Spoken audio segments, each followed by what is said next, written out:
Ladies and gentlemen, welcome back to the Logical Nonsense Podcast. Today we have Acamea Deadwiler, and she is a former college athlete as well as a sports reporter for Yahoo Sports and currently an author. Super excited to have her on, talk about her journey, talk about the Chicago Bulls. She was covering them during a great era for the Chicago Bulls, one that had a peak and a hard heartbreak at the end too. But how are we doing today? I'm doing good. I'm doing good. I'm anxious for spring to come. I like to be out in the sun and get outdoors a little bit, but I'm feeling good and I'm excited for this conversation. Basketball and music are two of my favorite things, so this is one I really got up for. Absolutely. Absolutely. All right. Well, let's start with an introduction on who you are. You could probably introduce yourself better than I just did. So let's start with the introduction, who you are, sort of your background, and what your mission is. Mhm.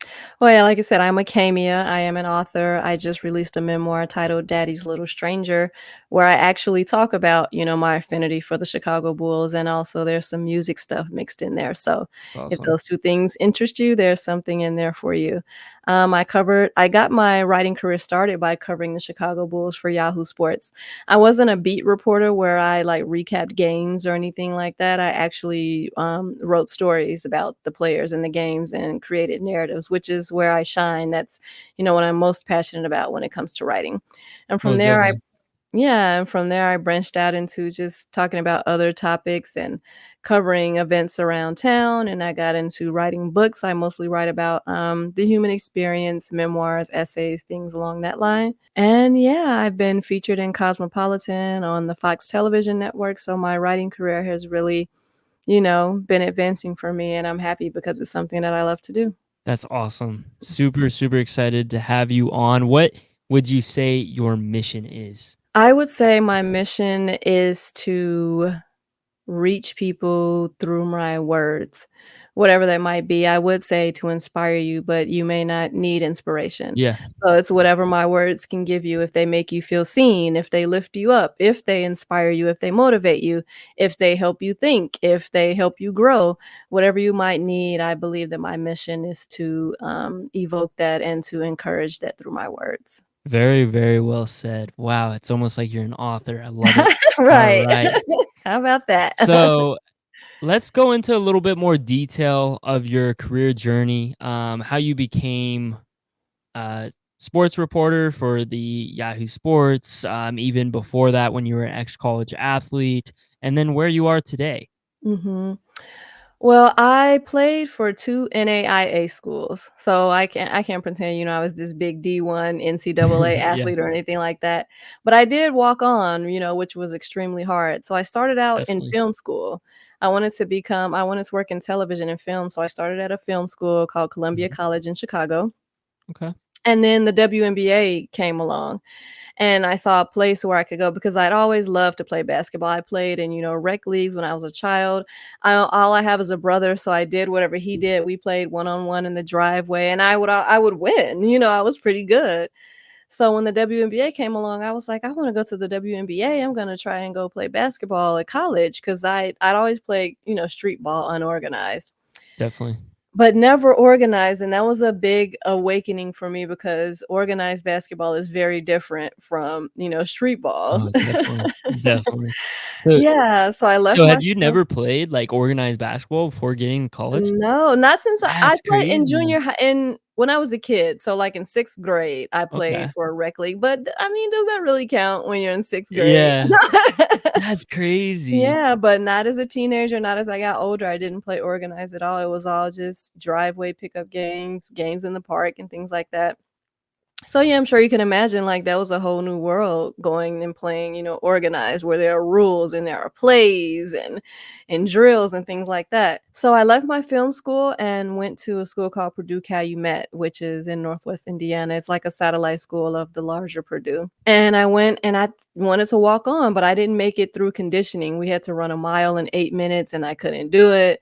Like, I was just dogging it, and as a walk-on, I had, like, the shortest leash because it was like, "How dare you? You're trying to make Yeah, the no team, kidding. and you're not even finishing, Yeah. the drills." So I was cut, but it really motivated me to get in shape and work hard and come back, and I made it the next year. That's that's awesome. Yeah. So that was a big accomplishment for me, and then, I transferred to another NAIA school called Indiana Northwest, which is also, a satellite school of the larger Indiana, and Yeah. finished my career there. And, all this time I had in my mind, I'm going to the WNBA. This is why I'm doing this. I'm going to the Yeah. WNBA. And when my college career was over, I played for a semi-professional league in Memphis, Tennessee for a Okay. season. Nice. Yeah, but I didn't, of course, make it to the WNBA. So when I faced the reality of, that's not happening, Yeah. I had to figure out something else I wanted to do, something else I liked, and I came back to writing because it's something that I've always enjoyed, something I've always felt I was good at, something other people told me I was good at.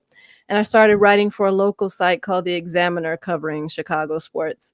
And I really loved it. And someone from Yahoo found my writing on The Examiner, asked me if I wanted to join their contributor program. And that was that, and they sent me to a few games. I did Michael Jordan's charity basketball tournament. Well, that's cool. He didn't show up. Dang it. That'd have Right. been quite the story to tell, huh? Right, but some of the other '90s Bulls players showed up, like BJ Armstrong, Stacey Okay. King, yeah, Yeah. so it was still pretty cool. Yeah, and that was, like, my most favorite assignment I've ever had. Yahoo brought me on just, reading some other stuff that I had written and just assigned me to cover the Bulls, and like I said, not to necessarily recap the games because they had, beat reporters for that, but to write stories about the players and the games, and that's what I did, and I loved it. That's awesome. What a Mhm. journey. Wow, that's crazy. Right. That's crazy. What was your role? Because you said you didn't make the team at first. You joined the team. Were you a role player? Like, what was your style of play? Were you a 3-point shooter? Were you a Mhm. scrappy defender? I was a scrappy defender. I would say I was more like a Gary Payton, where, Okay, like, I fair. could score, yeah, I could score, but that wasn't my role on the team. My Definitely. role was on both teams. My role, especially when I went to Indiana University Northwest, my role was to always guard the other team's best player. And of Yeah. course, if I would get rebounds and things like that because, as I have a nice height for a woman, like, and Yeah. I'm 5'7", so by, Definitely. male standards, I wouldn't be tall enough to probably play in the NBA. Yep. But You're by, talking to the right guy. right. 5'6", so I know it all Oh. too well. Hey, I mean, some of them make it, Isaiah Thomas, Muggsy Bogues, Yeah. so some Yep. of them. But, yeah, so I was a 2/3, and so I was tasked with guarding the other team's best player, getting rebounds, making the easy shots, if I had a layup opportunity or something like that. I was always athletic, so I could jump, I could run, so I would slash, to the basket when I could, kinda like a Dwayne Wade, where Yeah. you wouldn't really consider him a shooter, but he could get to the basket and he could score. Definitely. So that was kind of my role. Definitely. I like all the player drop knowledge. I like this. I like the styles. This is great. Yeah, Um, no, that's an underrated role there that it doesn't get is. talked about enough. I mean, like a guy that comes to mind that used to start over James Harden was Thabo Cephalosha. He used to start, Yeah. and a lot of Mhm. people don't understand why. And it's like he's a scrappy dude who can Right. defend anyone and Mhm. gets rebounds. Yeah, and Hustlers. I hit mean, look open at threes. I mean, Yeah, and Draymond yeah. Green, he doesn't average very many points, but Right. rebounds, Right. defense, like, it's a necessity to the game. It It is, wins it you is. championships, so It is when you understand the game, like, I know it's kinda funny to call Draymond triple single and stuff like that, but yeah, really, when you understand basketball, you understand how integral he is to that team yeah, because he does all the little things, he makes the right yeah, plays, he guards the other team's best player, whereas if you just let that person go off, it's difficult to win. You can score all you want, but if the other team's player gets 50 points, like, it yeah, doesn't matter. So you need those players that do the scrappy work. I forgot absolutely. Thabo Sefolosha started over James Harden early on. Yeah, no, that was a heated debate too, because I mean, obviously, James Harden was, like, this young gun who obviously had a lot of potential. I mean, we see his potential now, and, Mhm. I mean, won a MVP after, but, Right. yeah, there was a time where Thabo Sefolosha literally started over James Harden, which is Yeah, crazy to say now, right. but, I Right. mean But they had Kevin Durant and, Russell Westbrook, so it's kind of like they had enough scoring, they needed someone who would do the other things. oh, So it kind of definitely. yeah, so it makes sense in that context, like, James Harden can score with the best of them, but who's going to do the other things that need to be done.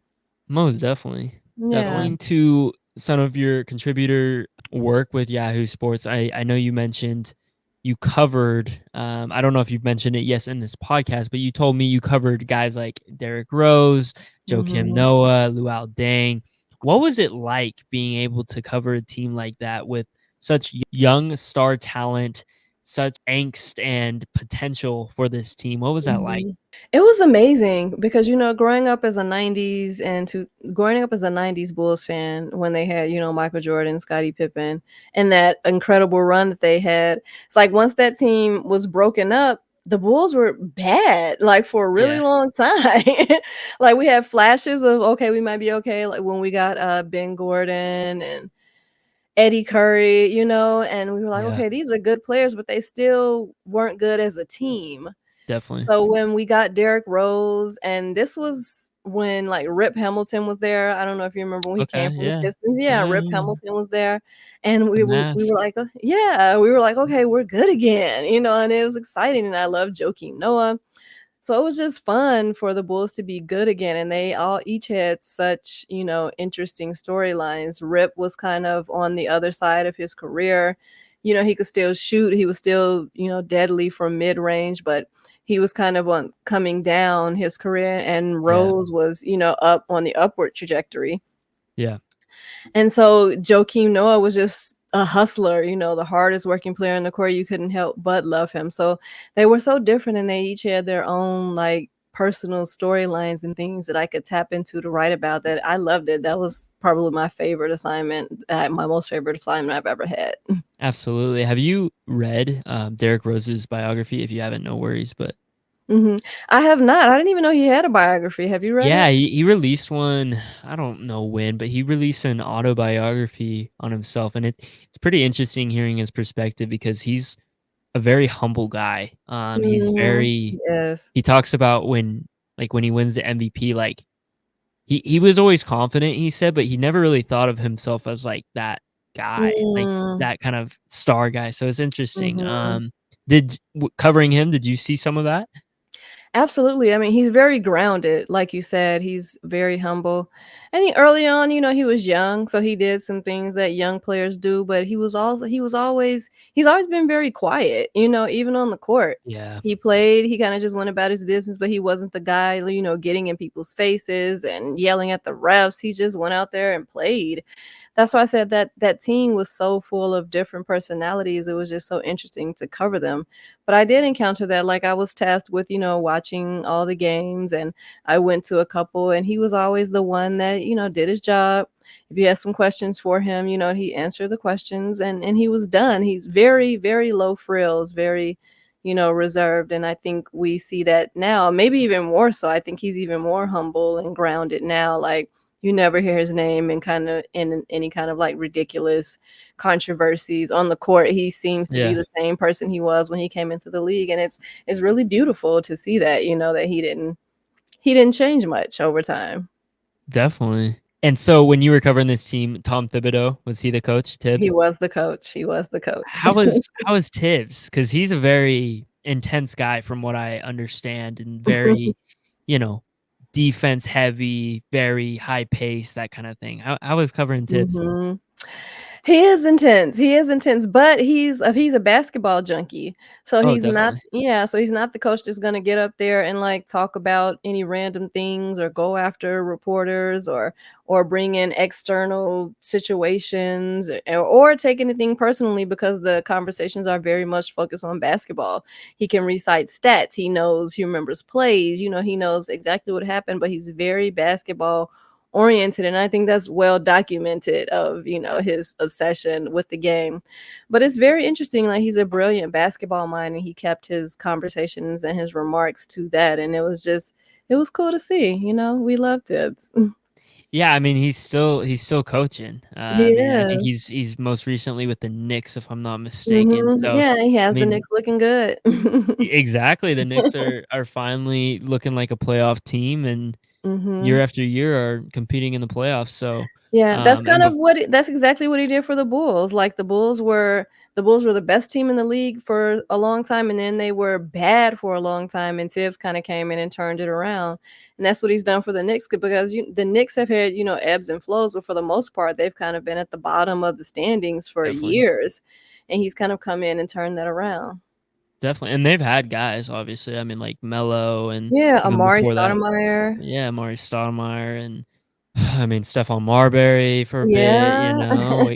So I mean, they've had guys, but yeah, Yeah. it's interesting that Knicks team is just interesting in general. Seeing it switch from a Julius Randle led team to now it's more Yeah, so Jalen Brunson. Jalen Brunson running the Mhm. show and having the Villanova backcourt, and Yeah, with it's him it's and fun Josh to Hart, watch yeah. though. It is They fun to watch. are. They are fun to watch, and they're winning. I think that's the thing. Even with Melo and Amari, they won some, but, they didn't meet the expectations that we expected or that fans expected, and Definitely. they were fun when they had, Stephon Marbury, but it's like they could never get back to their '90s greatness, and Tibbs Mhm. has kind of come in and restored some of that, but that is interesting, like, Jalen has kind of taken that team over to where there's no question that that's his team now. Oh, definitely. Yeah, no, I think about that a lot, and it felt like there was a switch, and I can't, there's not a game that I can, like, point to that it Yeah. was a switch, but it definitely felt more towards, like, last year in the playoffs where we saw the team kind of more gravitate and play through Jalen Mhm. Brunson more so than playing through Julius Randle, so Yeah, yeah. Instead of give Julius the ball and get out of the way, it yeah, was like Jalen's going to orchestrate whatever happens. And exactly. it's paid off. Like he's met the challenge, which is amazing. Like it's like, where did you come from? Like all of a sudden he's Yeah. like this big time point guard, like one of the best in the league. Like it's Oh, amazing. yeah, especially in the East, and Mhm. East is a interesting conference this year just because you look at the East and it's like the Celtics are so far ahead of everyone, Oh which yeah. and then everyone else is actually decently close next to each other, but Mhm. Yeah, I yeah, think the thing with the Celtics though is they're good every year in the regular season. that's It's true. it's what are you going to do in the playoffs? Although I will say they've never looked this good, like as good as they've looked this season Yeah. and the where they're dominating teams. So hopefully that translates to the playoffs and they can, keep that same momentum going. Yeah, I had one of my buddies who's a Celtics fan. He's on this podcast quite a bit, and said at the beginning of the year he believed that the Celtics had the best starting five, and because we had a debate if it was them or if it was the Bucks, because that was at the beginning of the year everyone was talking about Mm, that if it yeah. was them or the Bucks, and Mhm. he fully believed that it was the Celtics. He said, if you look at bench, maybe not, but Mhm. starting five solely, I think we have the best starting five. I think I have to agree with him. I mean, Jason Tatum, Jaylen Brown, Kristaps Porzingis, like, that was a huge pickup. These are all, like, starters and stars in their Yeah. own right, like, Yeah. all-stars, There was at a time where least. Porzingis was the star you Yeah, wanted, the the unicorn, I star. mean, they was The called uni that for a reason, Yeah. yeah. Yeah, he was the star. Everyone thought he was going to be, like, the next big star, the next Dirk Nowitzki. Everyone thought he was going to be the next superstar, face of the league, and Mhm. I mean, he's been derailed by injuries and things like that. We know how cruel injuries can be, but he's still very, very good. Like he's still all-star level talent. So you have 3 and then Drew Holiday. Like Drew Holiday has been an all-star.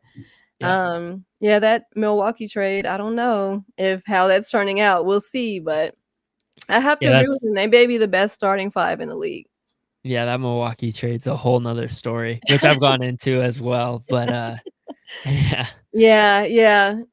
I don't know, they just when the trade happened, I was a little suspicious about it because, I mean, of course, Damian Lillard is a superstar in his own right, one of Yeah. the best scorers in the league, but Drew gave them so much, like, he guarded the other team's best player. He could score if you needed him to, he's not the prolific scorer that Dame is, but he played on both ends of the court, and I think they're still trying to, like, figure out how to reclaim that what they had without having that type of player at his position. Drew Holiday is more of a two-way player than, Damian Lillard Oh, yeah, is. for I mean, sure. that's not to take away from Dame, Yeah. but everyone knows that Dame isn't, you know, an elite defender by any No, means, no, so no, he's an elite scorer, yeah. and Drew was a serviceable scorer, but Mhm. he was a great defender, so he could play on both ends. But definitely not to take anything away from Dame, like, he's a superstar, Yeah. and deservedly so. He's just a very different player from Jrue Holiday, and I don't think they figured out how to, adjust to that and still win. Yeah, and it's one of those fit things too, right? Like Yeah. we talked about earlier with Thabo Cephalosha and his fit into that Mhm. team, like, I felt like Drew kind of felt more of a fit. I think they needed a change because Yeah. last year how the playoffs went, they got impatient, which I mean, teams are any sport, Mhm. football, basketball, teams are getting so impatient with team With chemistry, winning, how yeah, and teams waiting. are Mhm. yeah, it feels like teams are making decisions so much quicker than they used to. Yeah. Yeah, I feel like they needed a change too because they had recurring problems. It Mhm. felt like sometimes they won because they had Giannis. Like, they won in spite of coaching and in spite of play calling because they had the best player on the floor. Like, Giannis could cover up a lot of those things, but he couldn't always do that. So if Giannis wasn't scoring or if he was getting double and triple team, like, their offense literally just did nothing. So I Yeah, think they needed a change to address that because you can't just have if Giannis is taken out of the game, nobody else can do anything. So I yeah, I understand the reasoning of why you bring Dame in because it's like, okay, if you want to double and triple team Giannis, you're leaving Dame, one on yeah, one or wide open. So I understand the reasoning behind it. I wish they could have gotten him without giving up Drew. Like, if they had yeah, Drew and Dame, that would have been something to see. yeah, yeah, especially but then I think if you give up I feel like you'd have to give up Chris Middleton. Yeah, So I think I don't know, I almost think I would like Drew, though, more with that me team too. than Chris Me Middleton, too. so Yeah. Yeah, it's I kind of a think trade-off, so yeah, for sure you would have to given up Chris Middleton but I don't think Chris brings what Drew brings. no, So, yeah, he's definitely a good player next to Giannis, and he can score, but I don't think they would have lost as much as they lost when they lost Drew. definitely, Yeah. definitely. Alright, so going back to Yahoo Sports, what's your favorite memory of your time there? That's a great question. Probably a story I wrote about it was called Rip's Last Run, and just kind of speculating on his career and what it would mean when he was done because it started to become clear that, it was winding down and it was getting Mhm, close to the end for him. And I wrote a story about how we have these players who are good, who are very good, who may specialize at something. He was a mid-range specialist, like he was yeah, money for mid-range, and how we don't always properly appreciate them because they aren't superstars and they aren't LeBron James or Kevin Durant, but they have these brilliant careers and these winning careers. But mhm, once they leave, we kind of forget about them because they didn't have, the thing or the magic that these yeah, superstar players had. So I wrote a story about his last run and how his career will somehow not have been brilliant enough to evoke due remembrance. Like, for us to look back and say, like, wow, Rip was tough. It's like he did all these great things. He played next to Michael Jordan, in Washington. He won championships. Like, he was a very good player, but it speaks to just our perception of players and what you really have to do to be remembered.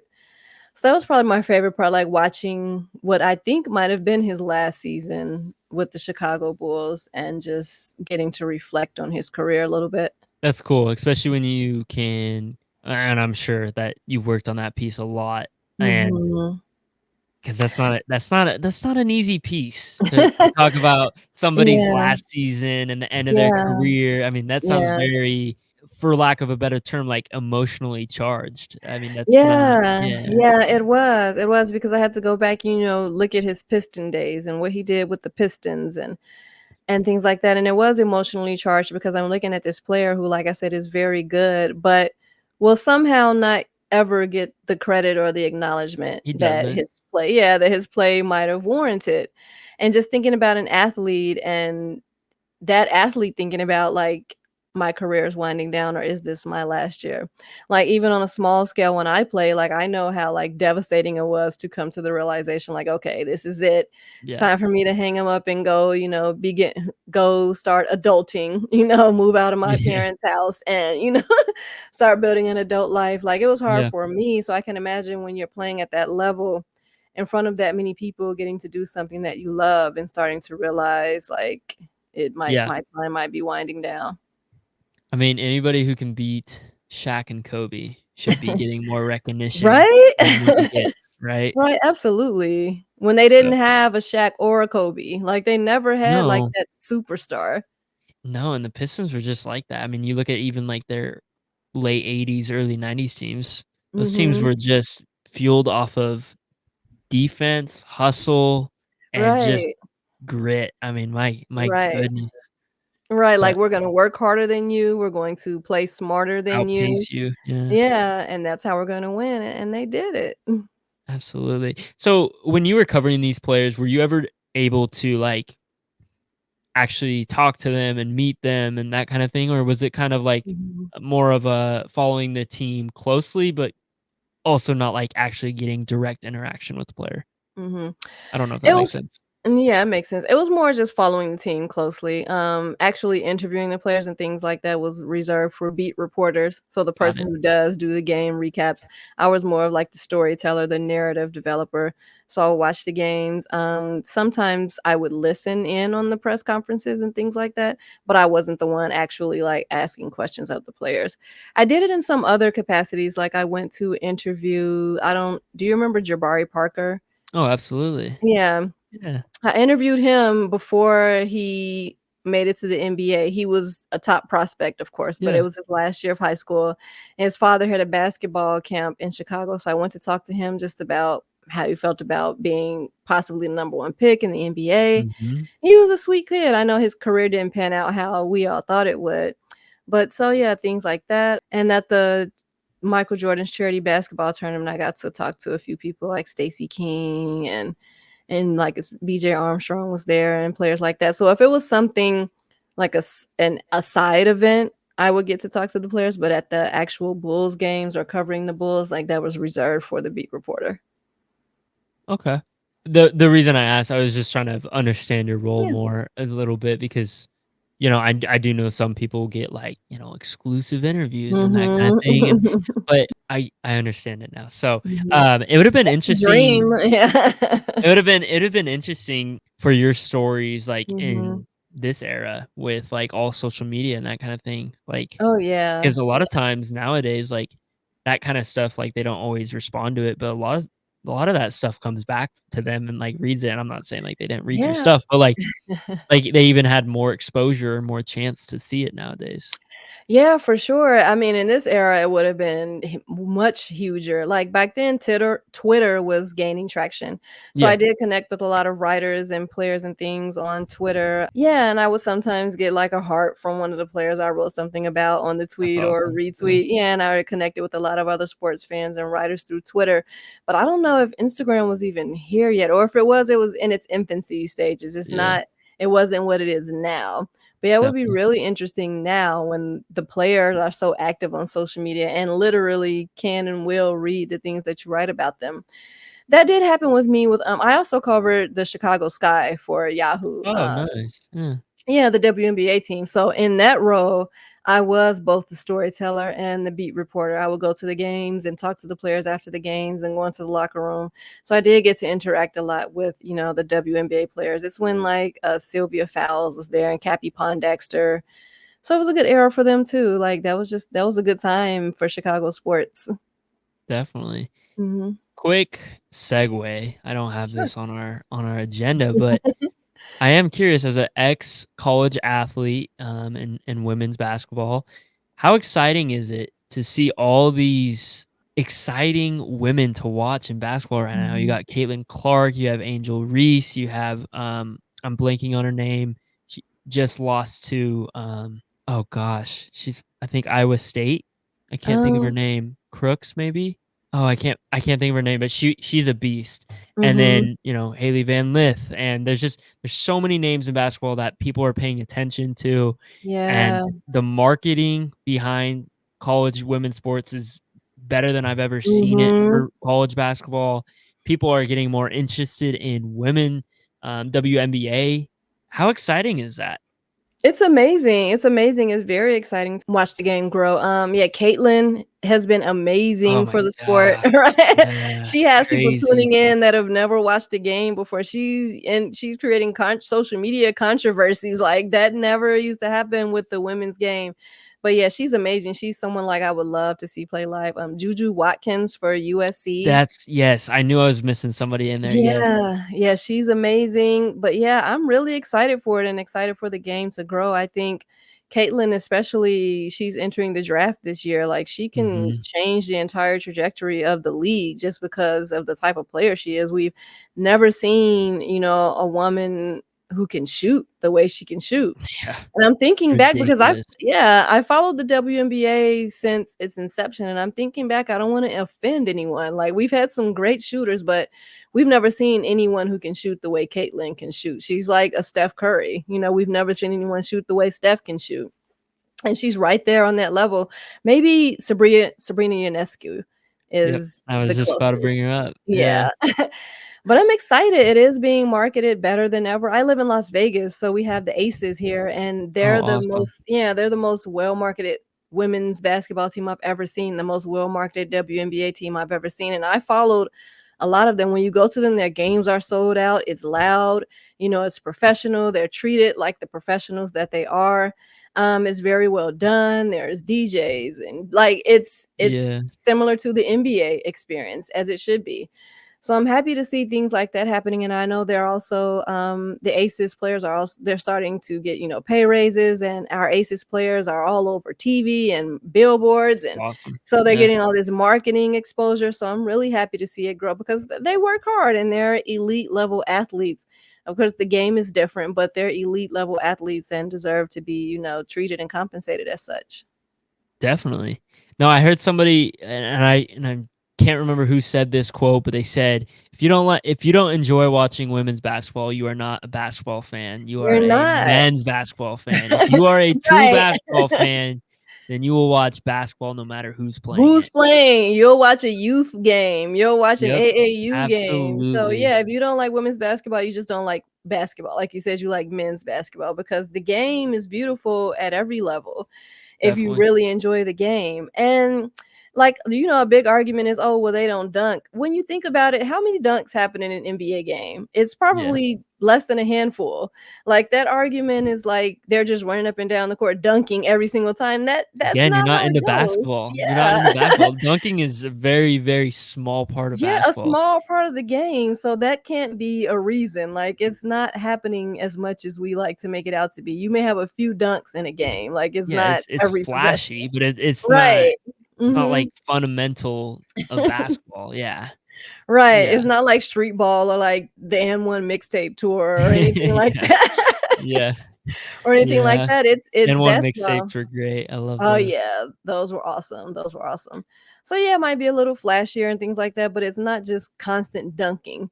So, you can take that out of the equation if you can appreciate just shooting and basketball and playmaking and making the right passes and just the beauty of the game of knowing where to go in specific situations and strategy and things like that, you can appreciate the women's game, but yeah, like you said, if not, then you're just a fan of the men's game and then just say that. Yeah. I've really enjoyed what Adam Silver has done as commissioner Yeah, me too. because the cross promotion from Mhm. NBA to WNBA, like you think about Yeah. first it was the NBA wearing WNBA sweatshirts, and Oh, then yeah. now this last year at the All-Star game, everyone tuned into that.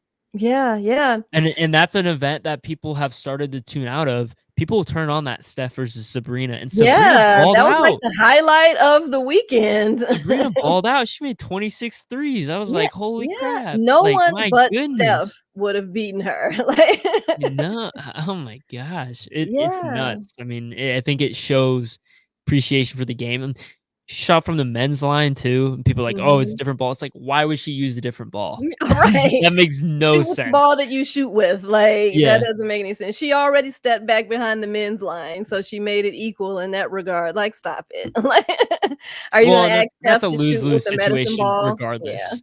Yeah. So Yeah, it is, but you're not gonna ask Steph to shoot with a medicine ball or a football, like, that's not the ball he exactly. shoots, like, so it's ridiculous. Exactly.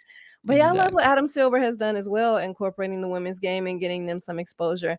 And I feel like it started to change, like you said, with the men wearing the women's sweatshirt. And Kobe Bryant actually kind of Mhm. initiated that, wearing the orange sweatshirt Yep. with the WNBA logo.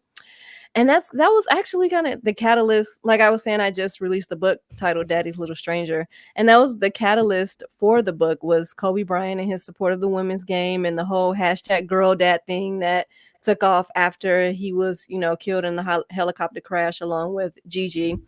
So yeah, that he's been huge for the women's game and just and fathers and daughters, in those relationships in general. But yeah, he was one of the first people to start rocking that orange sweatshirt and started talking about his daughter Gigi, about how good she was going to be. And he was really focused on growing the game, growing the appreciation for the game.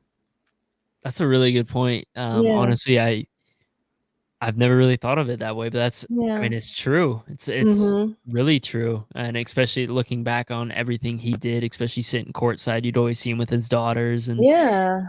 yeah, no, definitely, Yeah, and definitely. he talked about them as athletes, Oh, not for sure, yeah. yeah, not as women, but as athletes. Like, this Mhm. is this is a beautiful game. This is a great Yep. game, and it's kinda like, if Kobe is saying that, like, that just naturally gives it some authority. Like, it's Yeah. Kobe, so he kind of made it cool again, or brought some more coolness to it, to where people were like, "Oh, well, if Kobe says it, then maybe let me check it True. out." True, yeah, and I mean, that goes even into we'll get into this topic later, but that even goes into hip hop. Like, Oh, people, yeah. we talk about certain artists, and we're like, "Oh, yeah, like, she's a great one of the best female artists," and it's like, "No, she's one of the best rappers," like, Artists, yeah, period. yeah, Yeah, like, yeah, or one of the best artist or artists. whatever word Yeah. you wanna put in, right? Yeah, So, she's a great rapper, not, like, just great for a I think woman. we were talking about, Miss Lauryn Hill, and we're like, Oh, yeah. one of I'm the best seeing her rappers, next week. period. Doesn't matter who or what Yeah, category you wanna period. put her in, like, just period, Yeah, yeah. So,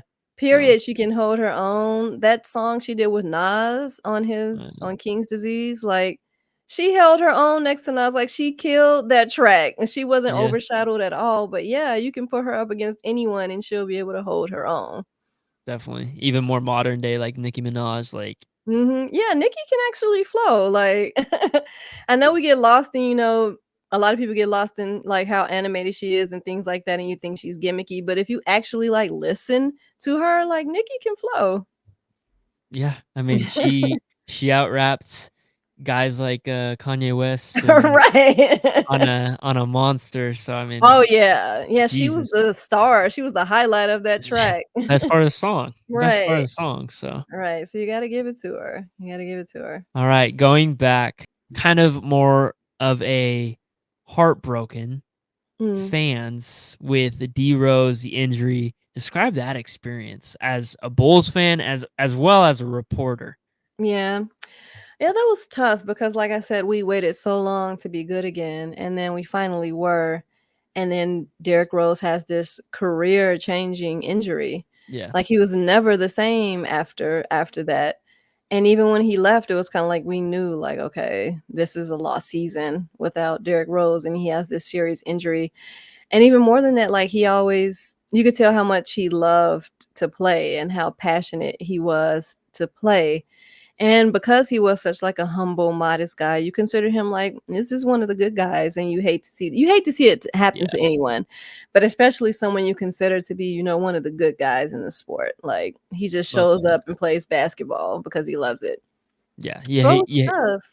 hate to see it to somebody who's so humble and Yeah. hardworking, and you can tell the game means a lot to him for sure. Yeah, yeah, and that's all they care about. They're not here to try to, be flashy. I don't Has he ever even been in a commercial? Like, That's he's a not good here. point. Right, That's I'm a trying good to point, think. yeah. I'm trying to think, and I don't think so. Like, he really was just there because he loved to play Yeah. basketball and seemed very unconcerned with like all the other things that today's athletes are concerned with. So you hate to see it happen with him, and you just knew like this serious injury. It was hard for him because he was so explosive. That was a big part of his game. Oh, I think yeah. he's reinvented himself well to where Oh, now he can definitely. be, yeah, he can be a spot up shooter. He can come off the bench and score some jumpers and shoot. But explosiveness was his game, and that injury took that away from him. But it was very devastating, just as a Bulls fan, as someone who loves basketball, and someone who really, gravitated towards Derrick Rose. Yeah. The city was very, sad because we thought he gave us the potential to win another championship, and who knows if he could have stayed healthy, what might have come of that. One of the biggest what ifs. Before there was Russell Westbrook and Anthony Edwards, there was a man, Derrick Rose, Mhm. dominating the rim as a little Right. guy. I loved it. Right, I I was mean, gonna he's say not it's about little, 3 but inches shorter, 3 or 4 inches shorter doing the Yeah. same thing. Yeah. Do you remember where you were at when it happened? I believe I was at home. I was either at home or at my grandmother's house because she was a huge Bulls fan. Like, that's kind of what got me hooked on the Bulls. This is something I talk about in the book as well. She loved the '90s Chicago Bulls, so that was like our family time. We would all Yeah. gather around her floor Cool. model TV and watch the Bulls play, and that's kind of what got me hooked on not just Bulls, but basketball. So I wanna say I might have been at her house watching the game, and we saw him go down in real time, and it was just like, "Oh, no," and everyone Yeah. was just silent, and the entire arena just sounded hushed, Yeah, I remember and you that. s Yeah. yeah, and you saw him be helped off the court, and you just knew it was bad, and Yep.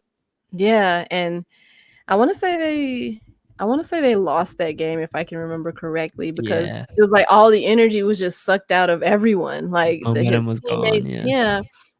Yeah, it was all gone, but it was devastating, and then to be excited for him to come back and happy that he was back, but to see that he just wasn't going to be the same, that was hard in and of itself because we knew, like, the Derrick Rose we'd fallen in love with, that as a player Yeah.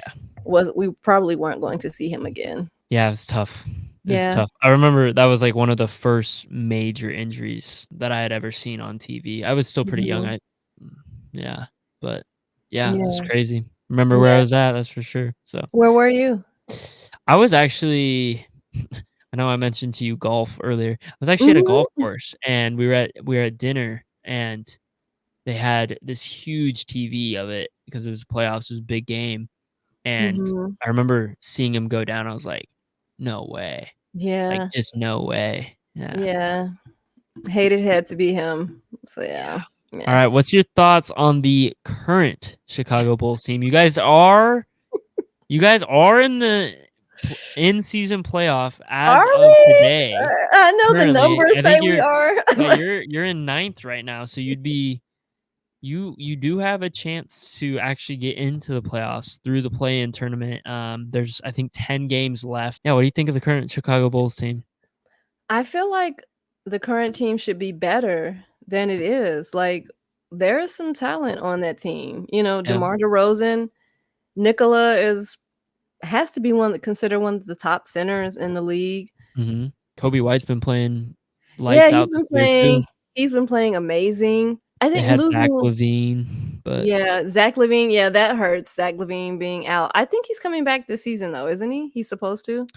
yeah, it's so tough to tell with players because everything's so private nowadays, and I feel Yeah. like they keep it hush hush that it's so hard to know, like, if they're actually gonna come back or the actual health of them, but yeah, he Mm. could come back.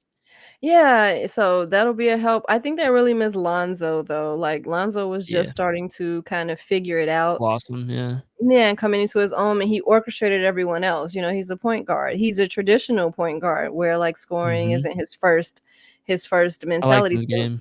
Yeah, Mm. so he gets everyone else involved. That way, DeMar's not dribbling a bunch or no one's holding onto the ball because Lonzo is, running the plays and getting everyone in their spots. I think that really hurt them.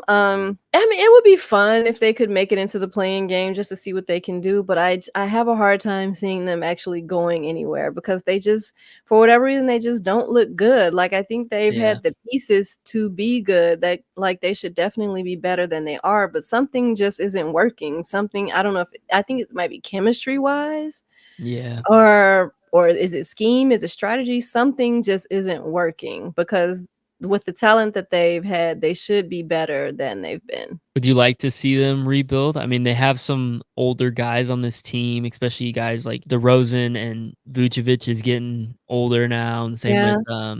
Zach LaVine. Would you like Yeah.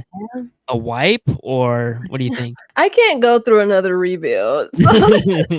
So no more rebuilds. It feels like we've been rebuilding constantly over and over and over again for Yeah. years. Like we had Jimmy Butler at a Oh, time. wow, yeah, Yeah, that's let true. him go and rebuild, and just imagine if we still had Jimmy and Oh built my around goodness. him. Like, look what he's done with the Heat. Like, he Every has year, can't count Bam, 'em out. yeah, every year, yeah, he has Bam, but aside from that, he's surrounded by, role players, and he take lifts them to heights that no one expects them to go to. No one expected them to make it to the finals. No one expects them Nope. to put the Celtics out, but Jimmy somehow does it. And I always think about, like, what if we would have kept Jimmy and built around Jimmy the way Miami has done? That's why I said with the Bulls, I don't know if it's chemistry or if it's coaching, if it's strategy, if it's culture, but it's something. And I don't know that necessarily like getting rid of all the players and starting over is going to solve that, is the answer. I would rather see them just make some tweaks, like bring in some star talent that can help either in place of DeRozan or with DeRozan. I like Vucevic as a center because he can shoot, he's big. But I Mhm. would rather see them bring in the right pieces and put them together and bring in some more talent than completely wipe and start over with like young players or anything like that. Because I mean, look at San Antonio; they have Wembanyama now, but they were so bad for so many years after the Tim Duncan era, and I don't want to go They're through that again still because not great this year, so yeah, they're yeah. still yeah they're still terrible. They just have a great player Yeah. or a great prospect, a great Yep. individual player. Yeah, but we've been dealing with this with the Bulls for so long where it feels like they're just in constant rebuilding mode. Like, I don't wanna see that again. Like, sign some free agents, get in the right pieces, and try to win now and Yeah. not 5 years from now. It's just tough because I feel like right now you're in that limbo phase, and that's just not a fun phase where you're just Mhm. kinda middle of the pack. Um, Yeah. and so it's almost like you need to either make some serious moves or Mhm. you need to rebuild. One of the 2, Yeah. 'cause Yeah. Yeah, you you have either to need do to win something. tomorrow or Yeah, 5 you have years to do from now. something because like you said, it's middle of the pack. You know you're not going anywhere, but you're also not like one of the worst teams in the league where you're Yep. clearly in rebuilding.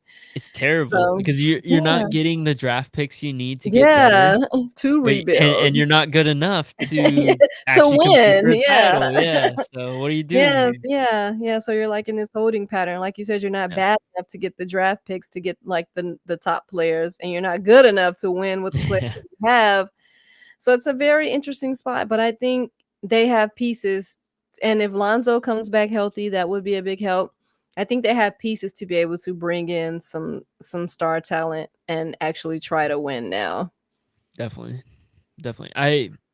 I think they could definitely make some tweaks, and it's the NBA, some crazy trades could happen, some free agents. They could Mhm. do it if they really They wanted to. We'll could, see we'll yeah. see what the GM over there does, but Yeah, they could do it. I mean, a lot of people forget, like, Jokic went to Denver in a trade. Like, yeah, they didn't draft him. They got him in a trade because Portland had, 2 centers. They had him and Nurkic, and it was like, we can't play both of them, and they got that's looking back, like, that's a huge a huge steal. I'm sure, Portland didn't think that at the time, yeah. but looking at him now, like, that was a huge trade, so I think it's definitely doable where you don't have to completely scrap everything and start over. You can bring in a high level talent, assess the team and see what the team needs to get better and bring in someone who fits that role. Like, we've had enough rebuilding. Like, every couple years it Mhm. seems like the Bulls are rebuilding. So no, I don't want to go through that again. Okay. Heard it here first. Acamea does not want the Bulls to rebuild. No rebuild. How has the NBA changed since you covered it? I mean, it's changed a lot. Of course, obviously now the center has been kind of phased out of the game. The center as we knew it, the center of the 90s has kind of been phased out. There are a couple like Joel Embiid, Jokic, they can still go down there, but they both can also shoot. Like back in Yeah. the day, that wasn't what centers did. They went down and you gave them the ball and they dominated people like Shaq. So it's changed in that regard where it's become a much smaller game where it's like everyone on the team needs to be able to shoot a three or shoot an open shot. Yeah. And then aside from that, it's just I know people talk about this all the time saying like, "Oh, the game is so soft now and these guys they don't wanna play hard, they don't wanna get hurt, and they're just they NBA players make a lot of money now, and Yeah. with that, comes things are a lot different. They're calling their own shots. They're going to the teams they wanna go to. They're playing who they wanna play for. And, good for them, but I think sometimes in that model, the fans can suffer. Like if Oh, a player definitely. yeah, the fans can suffer, like if a player can just decide I'm not playing tonight, or Yeah. or like, yeah, I signed a 5-year contract with this team, but I'm ready to leave. And I know it goes both ways where owners will decide to get rid of a player that everyone Mhm. loves, but it's changed a lot. The players are much more empowered and they don't always act in the best interest of the Yeah. fans, I'll say. So, but yeah, and then of course the dunk contest has changed. It used to be like the best players in the league Yeah. got into the dunk contest. Like Michael Jordan was in the dunk contest, Kobe was in the dunk contest. Yeah. Vince Carter, Tracy McGrady, like everyone, all the Big top names. players, Yeah. yeah, if they were tall enough, all the top players got into the dunk contest, and that's kind of been I don't know how it happened, it's just been cast off as an aside.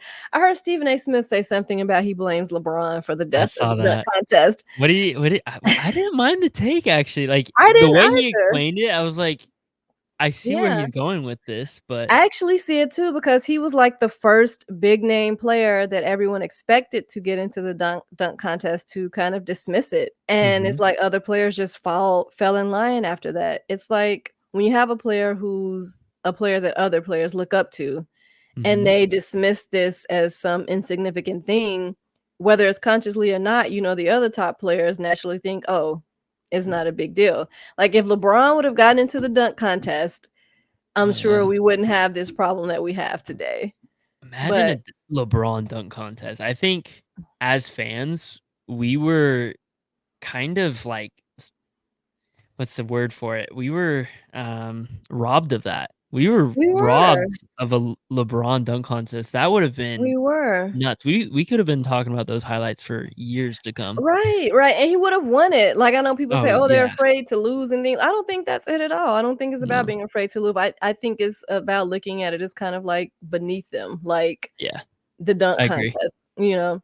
I Totally don't think agree. that's it at all. Like, LeBron would have early LeBron would have absolutely won that dunk contest. I Way don't too care what athletic to yeah. lose.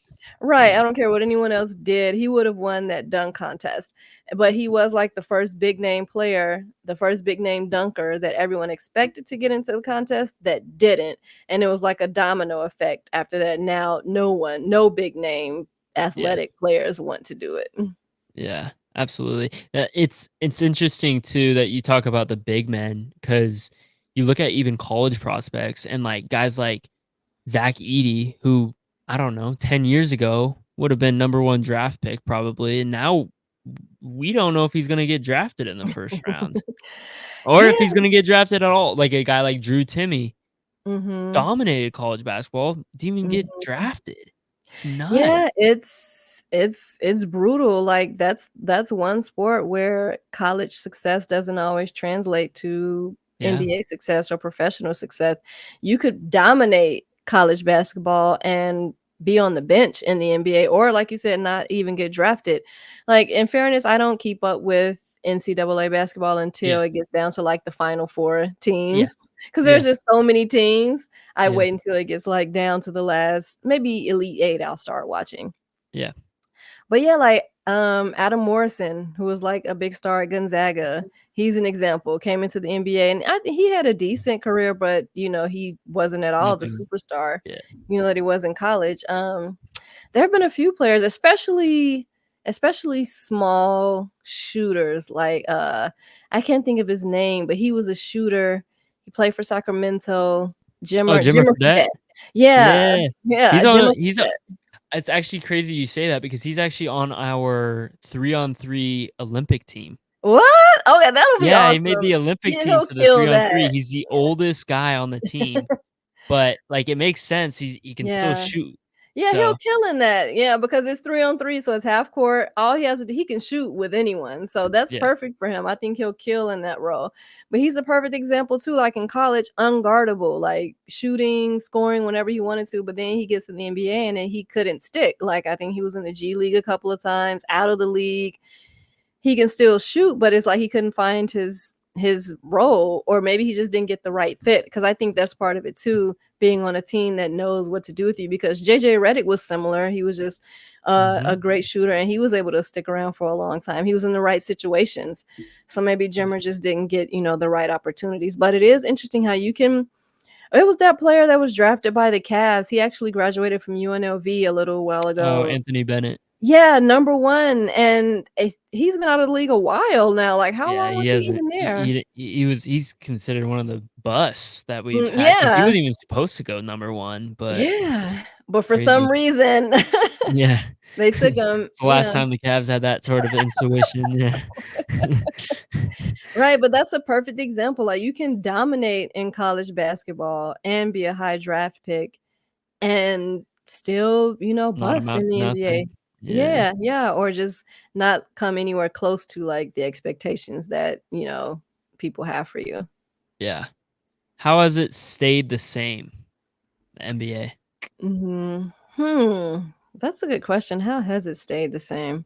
I think it stayed the same in that once we get to, like, playoffs and championship, it's competitive. Like, That's everyone fair, yeah. everyone wants to win the Anyone's ball court, championship. yeah. Yeah, it still means something winning the championship, even if you are, even if you are a player focused on other things and you're acting and Yeah, doing music and all these other things. It's like once it becomes winning time, like everyone still wants to win, like winning the championship still means something. So I say I stayed the same in that aspect. And yeah, and I know they're making some changes to make it more competitive to where you don't have 3 or 4 stars on one team, and I think that will help because, back in the day, we had a bunch of teams that had a star, like the Pacers had Reggie Miller, the Bulls had Jordan, the mhm, Pistons had a couple stars, Utah had Stockton and Malone, yeah, even the poorer teams, usually all of them had at least one good player or one-star player, and yeah, that's been kind of lost with, the joining of forces, and I know they're working on that, so I hope it, brings back that competitiveness and let everybody have a good player. absolutely. Alright, let's change paces now. Let's go into some music, some hip Okay. hop and Mhm. R&B. Let's start out with getting a feel for what you enjoy. I know you said you were in the '90s. What Mhm. are your 3 favorite artists in no particular order of the '90s? Very, very heavy question. It is an impossible question. Artist or just hip hop artist? I can't Um, I think I have to it do can hip be hip hop. hop, R&B. I mean, I focus on hip hop and R&B, so let's go hip hop, Mhm. R&B. Okay. 3 favorite hip hop artists of the '90s have to be Jay-Z, Tupac, Okay. and Andre 3000. Oh, good picks. Very, very solid. You have my respect. I love it. I love it. R&B, I'd have to say Whitney Houston is just, like, my all-time favorite, so Okay, she's yeah. always gonna be in Yeah, there. yeah, yeah. Lauryn Hill, which is I mean, Lauryn could be in the hip hop category, so Yeah. she does both exceptionally well, so Mhm. but Lauryn Hill, and then, the '90s. Can be early 2000s if you want, if that would be Yeah, easier. then I would have to say Usher. If we're bringing in Okay, the 2000s, I have to say okay. Usher. Alright.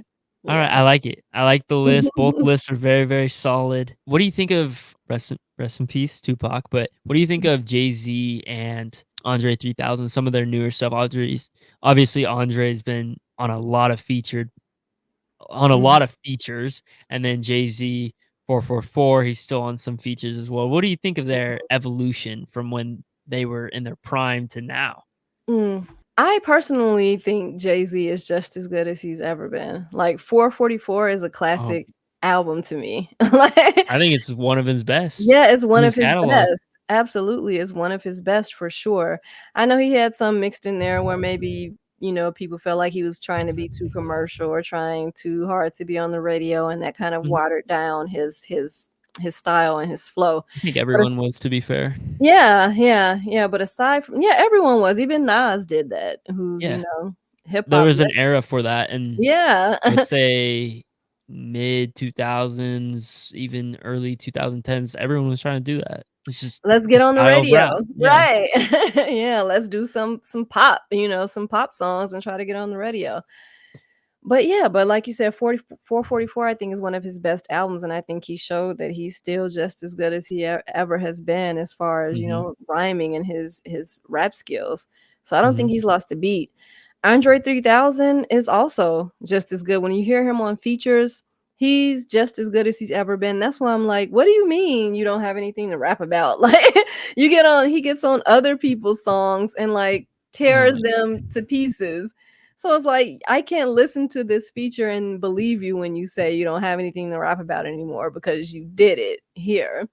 But maybe he means not enough for like a full song or full album. But I'm hoping since he put out the flute album, I'm hoping he'll say, Yeah, I appreciate you guys yeah. embracing the flute album. So here's a rap album. Like I'm really hoping that's what he's gonna do. Like that he put the flute album out first I'm in that and as an boat. appreciation, yeah, Put me for in that that. boat. I'm Right. in it. I'm hoping for He'll it. give us some rap because I I mean definitely think he has it in him still. Anytime you hear him on a feature, he's still like killing it. So he just won a Grammy for the song "Scientists and Engineers" with Killer Mike, so, I mean, I he haven't even heard that one. I'm gonna have to listen to that yeah, when we "Scientists get and done. Engineers," Killer Mike, I'll put you on. Mhm. It's a great song, great song. Okay. It's got him, Future, Killer Mike. I think there's some other people on there, but yeah, just won a Grammy. Kinda shocked a lot of people that it won a Grammy with all the music that came out, but yeah, Mhm.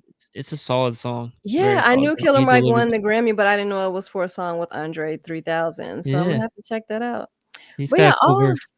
all his features. His feature on Frank Ocean's album, Mhm. Kanye's album, Life of the Party. I was like, Life of "What?" Party. Like, Yeah. and you mean you don't have anything to rap about anymore? Like that feature Yeah, was like that yeah. was crazy. Ridiculous, yeah. Yeah, so He's he's still ridiculous in general, right. just He the way is. I don't know.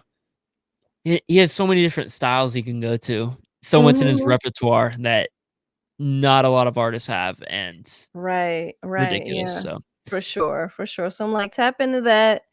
Give us it doesn't even have to be a full album. Give us an EP, like 8 songs, yeah, and we'll be happy. absolutely. Do you enjoy hip hop or R&B more, would you say?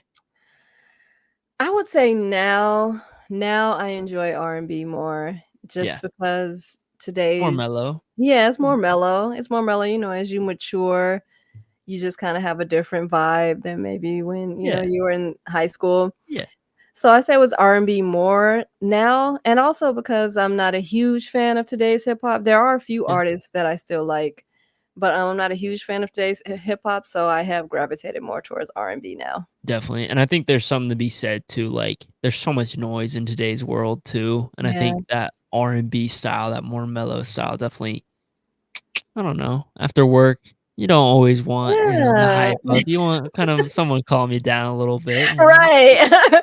Right, you don't wanna be in the car, rapping gangster rap. You wanna kinda Yeah, you wanna yeah, kind of, zen there's a time out and and place for it. relax. Yeah, it's just the vibe of it puts you in, like, the mood that you need to be in. Absolutely. Who are you into in modern day hip hop, R&B? Mhm. In modern day hip hop, I really like Tyler, the Creator. He might be one of my favorite, like, modern day hip hop Mhm, artists.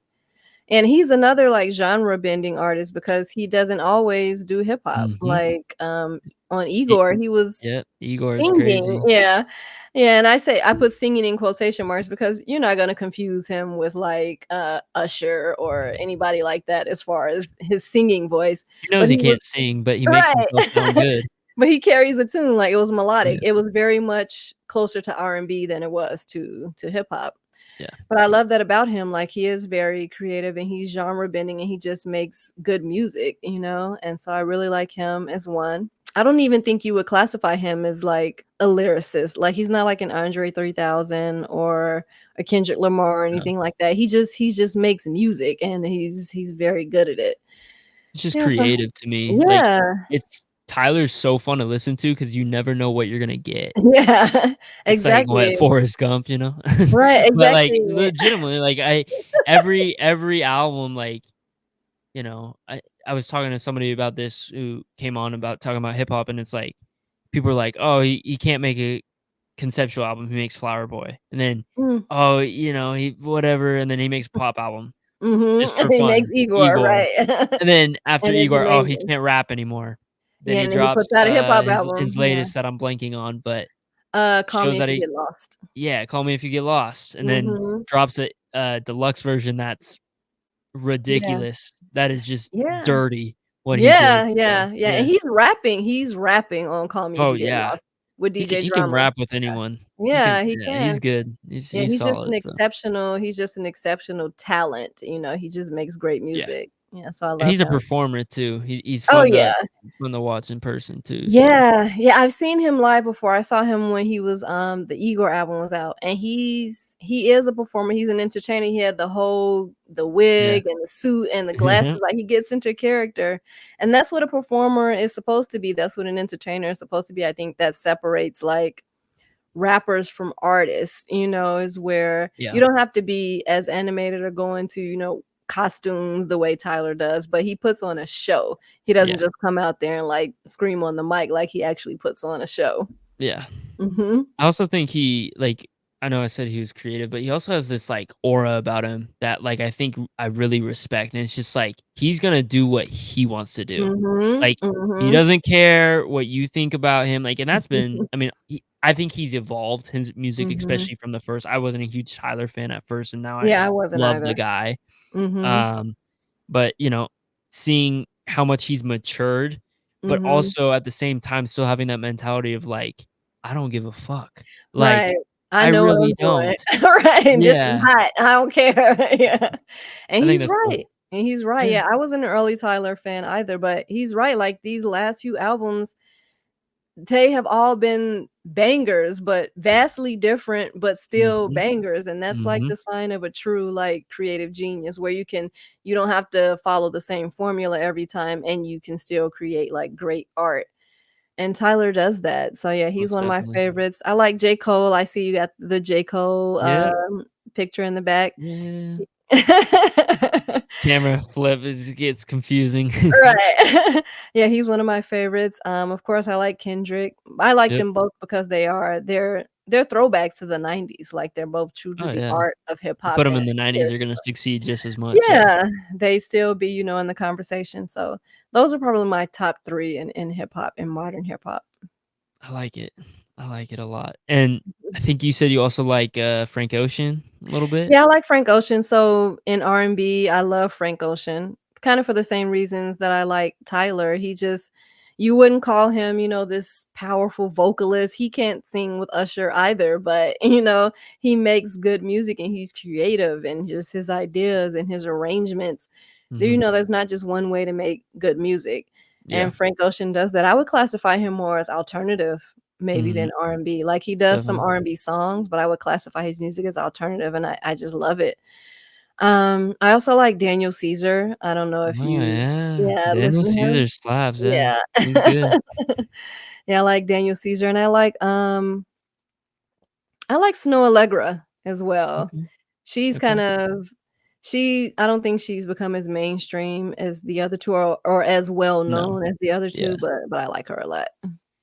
absolutely, I respect it. Alright. Yeah. Well, any advice to those listening, aspiring to become, I don't know, college basketball player, an author, a sports, contributor, if you will? Mhm. Any of your journeys that you've been on, what Mhm. advice would you give to them? I would say if you're an aspiring, like, athlete that you have to work hard for it. You Yeah. can't just be athletic. You have to work, you have to study the game. Like when I was trying to make it professionally, I hired a professional trainer. I worked out every single day, whether it was lifting weights or running or going with my trainer and doing like strength training and working with bands and doing jump exercises and things like that, and it all helped me. Like, I was able to grab the rim, and as 5'6", like, that's a huge That's thing, nuts, so yeah. yeah, I bought those. I don't know if you remember if you play sports, but back in the day, there were, like, these little jump shoes where they had a heel on a platform on the front, but nothing in the back, so you had to, like, run on your tiptoes. Oh, Yeah. okay. Yeah. So you had to run and walk on your tiptoes. Like, I bought those shoes, and I would run a mile in those shoes, like, Oh, you wow. have to, and I still didn't make it to where I wanted to go. So, I mean, part of it is a perfect storm, being at, maybe if I was at a bigger school or in NCAA, maybe my story would have been different. But it just shows you have to work very hard. There are people who work hard and still don't make it. So you have to study the game, be a student of the game, do absolutely everything you can to be the best player that you can. And you give yourself the best shot to, achieve your goals, Mhm. whether that's playing for the high school team, for your college team, or if you have, the biggest dream of making it professionally. You can't Definitely. be outworked, like, or and expect to make it. Yeah. And that goes with anything. The same thing with writing and journalism. If you want to be a sports writer, you have to study the craft of writing, you Yeah. can't just decide I'm gonna throw some things on a paper and now I'm a sports writer. Like, and Yeah. study whatever you're covering, but also study the craft. Like, read other sports writers that you admire and try to pinpoint, what are they doing here? Why did I engage with this story? Yeah. What is engaging about it? Learn the art of telling a story, because that's really what it's about. People engage with stories. So, find the aspect of whatever you're covering or whomever you're covering and think, like, what would make a good story, and, study the structure of how to piece it together in a way that would be engaging to your audience. And if you do that, people will find you, like, like Yahoo found me. Like, I was doing this for a little paper that I was getting paid maybe like $5 a month for, because it was Yeah. based on views. So Yeah. I could get 1,000,000 views and get paid $5 because it was such a small little internet website. But someone at Yahoo found me there, and now I got this opportunity to write for this huge, sports website where I was paid 100 times more. So it's like, if you're good and you take the time to study the craft and be the best at whatever it is you're doing on both sides, not just knowing the sport that you're covering, but also the writing part of it and the storytelling, people will find you. Like, there's always someone looking for good storytellers, because stories are what resonate, with us. Yeah. That's Yeah. awesome. Thank you. Thank you for Thank the advice. I really you. appreciate it. What I'm going to allow you to plug everything that you're doing, your book, Mhm, your social media, where people can find you, where they can find your book, as well as allowing you to represent your book, because we haven't talked about your book a whole lot. So mhm, talk about your book, give people where they can find you. Yeah. mhm. Well, you can find me at Acamea, that's Acamea on Instagram. I'd love to hear from you. I love to chat about basketball and music anytime with anyone. So yeah, definitely look me up if that's something you like to talk about. My website is acameadeadwiler.com. And my book that was just released a couple of weeks ago is titled Daddy's Little Stranger. And like I said, the Kobe Bryant hashtag girl dad thing was a catalyst for it. If you remember the segment Elle Duncan did on ESPN where she talked about Mhm. how that came Yeah. about. Yeah. Yeah, and it was so moving, like, it was so Yeah. emotionally Super cool. charged. Yeah. Yeah, and it just really made me think about, like, wow, he was a girl dad. Like, he took so much pride in being, a father to his daughters, and made me think about, not growing up with a father and what I might have lost in that, just from learning more about the Mhm. beauty of his story and how important it was to him to be a girl dad. So that was one of the catalysts for the book. If you're a father or you enjoy good memoirs, or even if you just want a little bit of sports and music mixed into a compelling story and, more into this topic, I think you'll enjoy it. I am gonna have to go pick up a copy myself. I'm excited. It's super, super fun having you on. This Always was a happy to fun talk about music conversation. and Yeah. sports. Yeah, yeah, it's been awesome. So thank you for having me.